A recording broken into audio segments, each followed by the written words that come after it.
Rahul, to be honest, good evening to you. But listening to the previous panelists is the biggest test of ahimsa. Even though I am present digitally, I still feel the requirement for a straight jacket. ये कैसी भाषा है, ये कैसा logic है? और look at the xenophobia on display.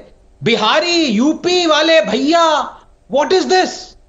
Honestly, yours is a family channel, but मैं भी दिल्ली से हूं, मैं भी बहुत सारे वर्ड्स यूज करता हूं, बट मैं इतना ही कहूंगा कि आप कश्मीरी कोई स्पेशल नहीं है.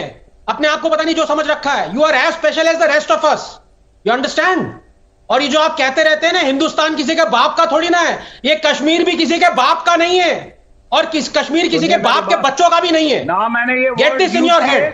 सुनिए मेरी बात. एंड नंबर 2, दूसरे पैनलिस्ट की बात, Kashmir belongs to all of us. And all of us can register to vote there.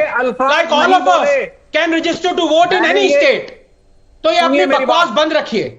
Rahul, as I have said before, unfortunately, Kashmir has been turned into a snakes and ladders game. The ladders are provided by Pakistan and the snakes by Indians. और ये panels पे भी आ जाते हैं काफी snakes. I say Indians, but I wonder if these people think of themselves as Indians. Their first allegiance is to religion, second to Pakistan, third to China, fourth to dynasty. It is a fact, Rahul, that Hyderabad could so easily have been what Kashmir is today. And fools in the media would be writing column yards on its struggle, but for one man, Sardar Patel. And Kashmir could so easily have been what Hyderabad is today, but for two men, Nehru and Sheikh Abdullah. They set the board down for the snakes and ladder game, which their progenies have been playing ever since, making sure Kashmir's bubbling and ever-present communal bigotry, ethnic cleansing, terrorism, and religious fanaticism don't enter the India narrative. They talk of human and religious rights, but when have you heard them speak on the atrocities committed by Pakistan against Ahmadiyyas or Baluchs? Leave aside the Hindu and Christian minorities. When have you heard them speak out against China that has interned more than 1 million Uyghur Muslims in concentration camps and is feeding them pork?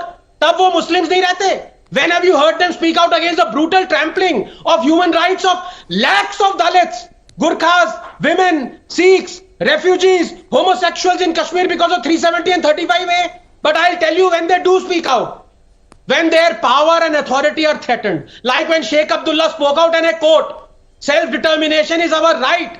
Countries that do not support it are our enemies.